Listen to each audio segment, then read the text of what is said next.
Magandang araw mga kababayan, lalo na sa mga kabataan na hindi pa nasisiyahan sa simpleng chismis at sa mga OFWs na handang mag-drive o naghihintay sa airport, iniisip pa rin ang kinabukasan ng Pilipinas. Welcome sa isa pang malilalim na usapan. Tanong natin, Larry Gadon, kinanta mga bayarang congressman at senador ni Sara, o baka naman tayo kinakanta ng mas malaking political script, mga kaibigan. Init. Ayan ha. Ako sila ng #WalkWithLan at tayo ang mag-aanalisa ng may intellectual honesty, walang blind loyalty, walang hate, puro facts, logic at konteksto. Kasi sa panahon ng fake news at political chatter, ang kritikal na pag-iisip ang pinakamalakas na sandata. Manatili kayo hanggang tulo kasi maraming layers ito mula sa disbarment complaint ni Gadon, impeachment moves hanggang sa mas malalim na tanong. Sino ba talaga ang may hawak ng kapangyarihan sa likod ng mga bayad na akusasyon? Let's dive in. Una, kilalanin natin ng mabuti si Attorney Lorenzo Larry Gadon, o sabihin natin dating abogado kasi na-disbar po yan no? Dating kandidato yan sa Senado na paulit-ulit na natalo 2016, 2019, 2022. Ngayon, siya ang Presidential Advisor on Poverty Alleviation. Irony, di ba? Advisor on poverty, pero ang focus niya lately ay political attacks. Disbarred lawyer siya noon tapos hindi pa, disbarred pa rin po siya May karapatan siyang magsalita, oo, pero bilang critical thinkers, tanungin natin, may bias ba? May agenda ba? Kasi noong 2022, parte siya ng Unity. Ngayon, siya ang isang mga pinaka-vocal laban kay VP Sara Duterte. Parang ex na biglang naging kritiko. I supported you before, but now, classic political flip. Pero seryoso tayo, ang kanyang mga pahayag tungkol sa assassination plot ni Sara, disbarment case sa Supreme Court, at tawag na mag-resign si VP ay kailangang i-examine ng may facts. Kinanta ni Gadon ng bayarang lawmakers sa mga hearing may akusasyon na may pressure sa House of Representatives para i-push ang impeachment laban kay Sara.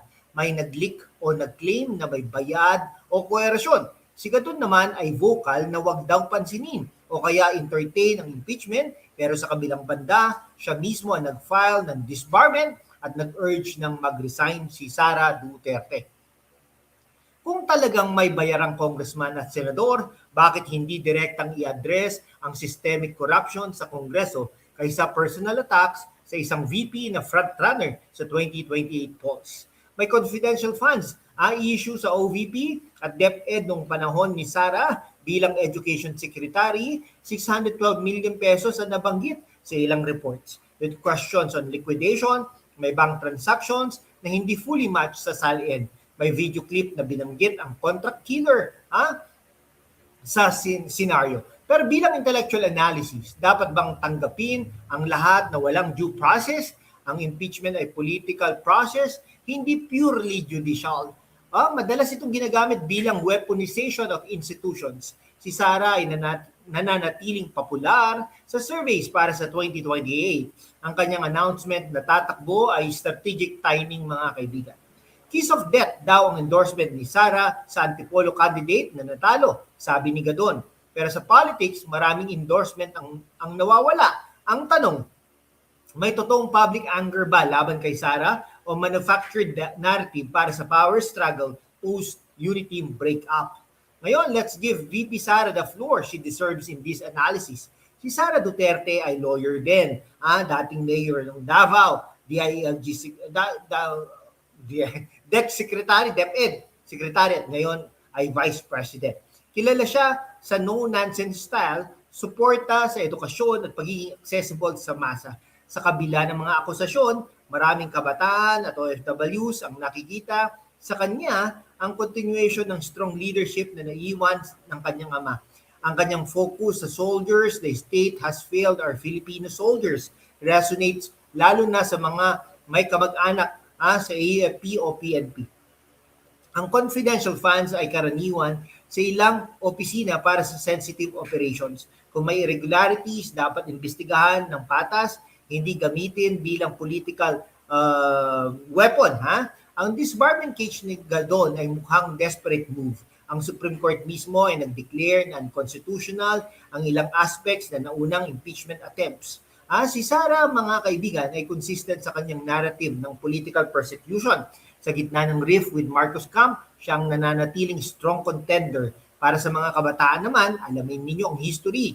Ang Duterte administration ay may achievements sa infrastructure at anti-drug, kahit controversial. At si Sara ay nagdadala ng bagong energy. No? Habang ang iba ay abala sa kinanta ang bayaran, si Sara ay abala sa paghahanda para sa 2028 at ang publiko ang magdidesisyon, hindi ang social media warriors o presidential advisors. Mga kabataan, huwag kayong magpaloko sa surface level drama. Philippine politics ay chess, hindi telenovela. Ang breakup ng Uniteam ay nagresulta sa power realignment. May vested interest sa likod ng impeachment mula sa drug war accountability, foreign policy differences, hanggang sa 2028 positioning. Habang kayo ay nagtatrabaho abroad para sa pamilya, ang instability dito ay nakakaapekto sa inyong remittances at balikbayang buhay. Stable governance, anti-corruption, totoo hindi selective, at pro-OFW policies ang kailangan. Si Sara ay may track record sa localized governance. Discuss, mga kaibigan, talagang grabe po. No, ngayon, engaging question tayo. Kung si Gadon ay talagang para sa poverty alleviation, bakit hindi niya i-focus ang lahat ng energy niya doon sa halip na maging attack dog? Sa gitna ng ganitong mabibigat na usapan, importante rin ang practical side ng buhay. Para sa inyo na nanonood habang nasa abroad o nag-aaral hanggang madaling araw, try nyo ang wireless noise cancelling headphones sa Shopee o Lazada. Perfect para malinaw nyo pa rin ang analysis kahit maingay ang paligid. O kaya naman high capacity power bank para hindi kayo malobat sa gitna ng live hearings. Para sa style, check sa Lora for affordable yet professional polos and sneakers. Kasi kahit engage kayo sa politics, kailangan nyo pa rin maging presentable sa trabaho o interviews. Compression socks at travel pillow, lifesaver for long-haul flights, pauwi sa Pilipinas. These are my best finds, trending at sulit. Mga kaibigan, link sa description, itatag din po natin yung mga produkto na yan. Suportahan ninyo ang channel through affiliate purchases. Walang dagdag gasto sa inyo, pero nakakatulong kayo sa pagpapatuloy natin magbigay ng ganitong content, mga kaibigan. Mga kababayan, sa mundo kung saan ang kasinungalingan ay nangingibabaw, ang katotohanan ng unang sinisikil. Pero kasama kayo, magpapatuloy tayo sa laban, walang takot, walang kinikilingan, at laging handa para sa bayan. Sumali na sa aking YouTube channel membership sa #WalkWithLan at tulungan natin ang channel na maabot ang 100,000 subscribers. Ang inyong suporta, ang susi sa kalayaan natin para ipagpatuloy ang pagbabalita ng katotohanan. Salamat at kita-kits sa laban. Sa uli, ang tanong na Larry Gadon kinanta ang bayarang congressman at senador ni Sara ay maaaring sagutin ng publiko sa susunod na eleksyon. Huwag maging emotional voters, maging critical thinkers. Like, subscribe, comment kung ano ang tingin ninyo. Pro-Sara, anti-Gadon, o neutral analysis. Hit that bell para sa susunod na deep dive. This is not about choosing sides blindly. Ito ay tungkol sa pag-unawa sa sistema para baguhin ito para sa mas magandang Pilipinas. Salamat sa panonood hanggang dulo. Ingat kayo mga OFWs at kabataan. Truth prevails. Paalam, mabuhay po ang Pilipinas.